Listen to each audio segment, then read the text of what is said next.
Students, हम लोग जो है आज क्लास 11th के चैप्टर नंबर 1 फिजिकल वर्ड को देखेंगे। तो यहाँ पे जो आपका सबसे फर्स्ट में टॉपिक दिया हुआ है, व्हाट इज फिजिक्स। फिजिक्स क्या है? तो human have always been curious about the world. Human यानी कि हम लोग जो है हमेशा से है पूरे वर्ल्ड को जानने के लिए उत्सुक रहे हैं।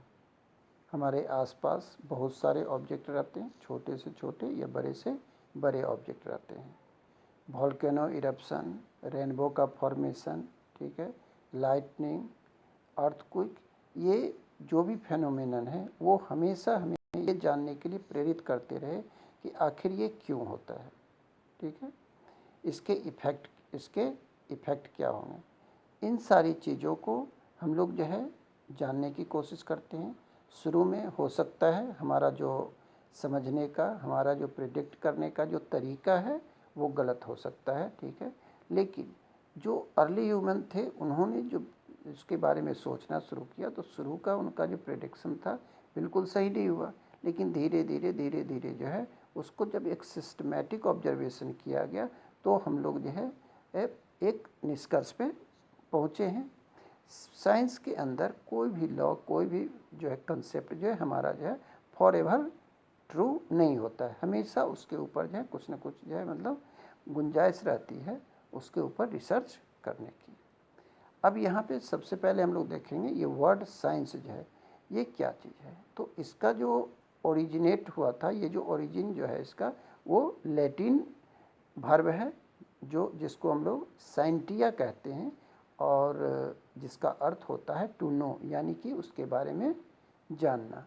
ठीक है, इस तरीके से इस वर्ड के बारे में जो है अलग अलग कंट्री में, ठीक है, जैसे जैसे सिविलाइजेशन का मतलब जो है सिविलाइजेशन हमारा इम्प्रूव करना शुरू किया, चाहे वो कंट्री हमारा इजिप्ट हो, इंडिया हो, चाइना, ग्रीस, मेसोपोटामिया हो, ठीक है, तो उन सब ने जो है अपना कुछ न कुछ जो है इसमें योगदान दिया साइंस के प्रोग्रेस में।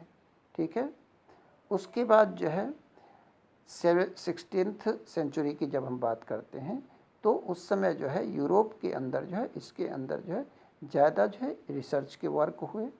20th सेंचुरी के मध्य में भी जो है काफ़ी ज़्यादा जो इंटरनेशनली इसमें जो है मतलब जो है खोजबीन हुई और ज़्यादा जो है रिसर्च किया गया।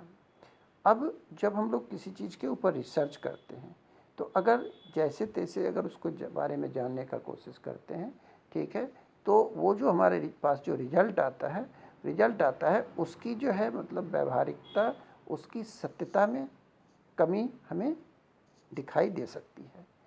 तो इसी के लिए हम लोग क्या करते हैं, एक ऐसे तरीके को खोजे हैं जिसको हम लोग क्या कहते हैं, साइंटिफिक मेथड। उस साइंटिफिक मेथड के अंदर जो है हम लोग किसी भी फेनोमेनन का हम लोग एक सिस्टमैटिक क्या करते हैं, ऑब्जर्वेशन करते हैं। ठीक है, इसके अंदर जो है हम लोग जो है किन किन चीज़ों को इन्वॉल्व रखते हैं। तो जैसे कि फर्स्ट हमारा जो है जो ऑब्जर्वेशन होना चाहिए वो क्या होना चाहिए, सिस्टमैटिक होना चाहिए। उसके बाद जो हमारा एक्सपेरिमेंट हो रहा है, ठीक है, वो पूरे कंट्रोल्ड वे में होना चाहिए। ठीक, उसके बाद जो है उसके क्वालिटेटिव और क्वांटिटेटिव जो है उसके रिजल्ट के बारे में भी हम लोग क्या करते हैं, ध्यान रखते हैं। उसके बाद हम लोग जो है मैथमेटिकल मॉडलिंग, यानी कि मतलब जो है जब उसके मैग्नीट्यूड को निकालने की बात होती है तो हम लोग क्या करते हैं, मैथमेटिक्स का भी हेल्प लेते हैं वहाँ पे। उसके बाद जो है वहाँ पे हमारा जो है प्रिडिक्शन और वेरिफिकेशन भी इम्पोर्टेंट रोल प्ले करता है। ठीक है, तो कुल मिला के हम लोग कह सकते हैं कि इन सारे स्टेप के साथ, यानी कि एक सिस्टमैटिक वे में जो हमारा एक ऑब्जर्वेशन होता है वो हमारा क्या हो जाएगा, साइंटिफिक मेथड हो गया। ठीक है, अब आपका जो है यहाँ पे जो है टॉपिक है यहाँ नेचुरल साइंस। नेचुरल साइंस क्या होता है, ठीक है, नेचुरल साइंस क्या होता है, यानी कि नेचर के बारे में जिसके अंदर जो है हम लोग जो है जानकारी लेते हैं, उसके कैटेगरी में हमारा फिजिक्स, केमिस्ट्री और बायोलॉजी भी क्या होता है, इंक्लूड होता है। ठीक है, अब ये जो फिजिक्स टर्म है वो आपका जो है ग्रीक वर्ड से आया था जिसका मतलब मीनिंग क्या होता है, नेचर। ठीक है, इसको जो है संस्कृत के अंदर जो है भौतिकी के नाम से भी जाना जाता है। अब यहाँ पे क्या होता है, जो फिजिक्स है हमारा, ठीक है, या फिजिक्स का जो स्कोप है, ठीक है, वो दो प्रिंसिपल के ऊपर जो है हमारा जो है टिका हुआ है, थ्रस्ट है। तो उसमें हमारा फर्स्ट होता है यूनिफिकेशन और दूसरा होता है रिडक्शन। अब यूनिफिकेशन में क्या होता है, जो इसमें क्या करते हैं हम लोग यूनिफिकेशन के अंदर, यानी कि एक कंसेप्ट के द्वारा, एक लॉ के द्वारा जब हम बहुत सारे फेनोमेनन को क्या करते हैं, सॉल्व करने की कोशिश करते हैं, तो उस केस को हम लोग जो है यूनिफिकेशन कहते हैं। यानी कि प्रिंसिपल एक हो, लेकिन जो है उसके द्वारा, जैसे कि ग्रेविटेशनल के लिए हम लोग इसको बड़े ऑब्जेक्ट में भी लगाते हैं और छोटे ऑब्जेक्ट में भी लगाते हैं। तो यहाँ पे क्या हो गया, यानी कि प्रिंसिपल एक है, लेकिन उसी को, या लॉ एक है, उसी को हम लोग जो है हर जगह लगा के मतलब जो है एक कंक्लूजन निकालने की कोशिश करते हैं।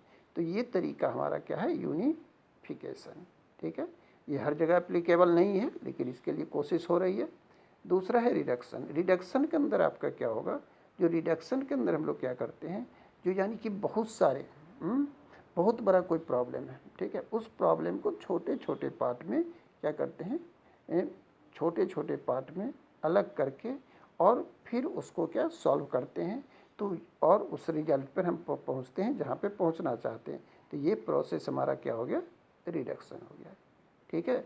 और इस अप्रोच को ही रिडक्शनिज्म कहते हैं, ठीक है। और ये जो है हमारा हार्ट ऑफ फिजिक्स है, हार्ट ऑफ फिजिक्स है। किसी भी न्यूमेरिकल प्रॉब्लम को सॉल्व करने के लिए क्या है, जो रिजल्ट तक पहुंचने के लिए हम लोग क्या करते हैं, छोटे छोटे स्टेप में उसको तोड़ते हैं, तोड़ने के बाद जो फिर हम लोग वहाँ पहुँचने की कोशिश करते हैं। नेक्स्ट है हमारा scope and excitement of physics.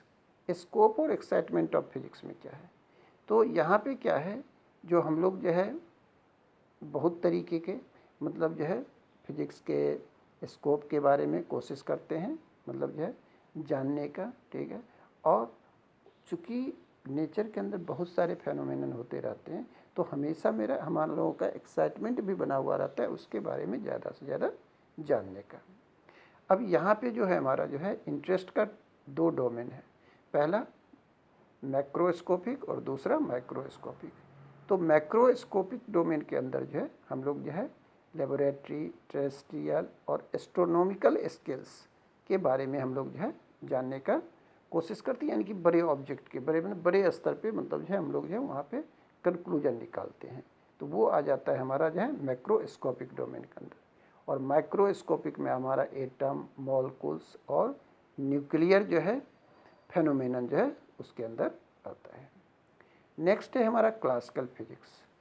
Classical physics जो है इसके अंदर जो है मेन रूप से जो है मैक्रोस्कोपिक फेनोमेनल, जिसके अंदर हमारा मैकेनिक्स, इलेक्ट्रोडायनामिक्स, ऑप्टिक्स और थर्मोडायनामिक्स इंक्लूड है, ठीक है। इसमें जो आपका मैकेनिक्स है, मैकेनिक्स के अंदर क्या होता है, जो न्यूटन्स के लॉ ऑफ मोशन जो दिए हुए हैं वो इसके अंदर मतलब जो है आते हैं। उसके बाद जो है हमारा यहाँ पे जो है इसके अंदर लॉ ऑफ ग्रेविटेशन को भी कंसिडर किया जाता है, जो छोटे ऑब्जेक्ट यानी रिजिड बॉडी, इन सारी चीज़ों पे जो है ये पूरी तरीके से जो एप्लीकेबल है, ठीक है। उसके ऊपर देखते हैं।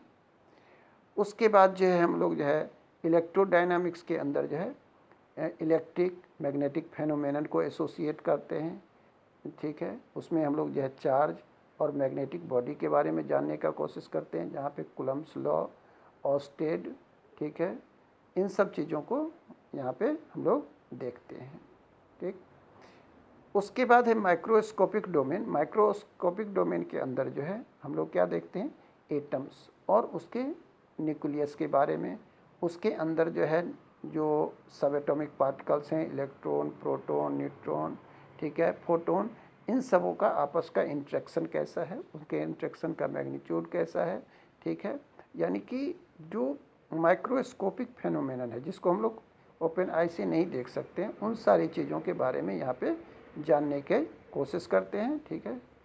और इन्हीं सब चीज़ों को लेकर के हम लोग कह सकते हैं फिजिक्स जो है काफ़ी ही मतलब जो है इंटरेस्टिंग और ब्यूटीफुल सब्जेक्ट है।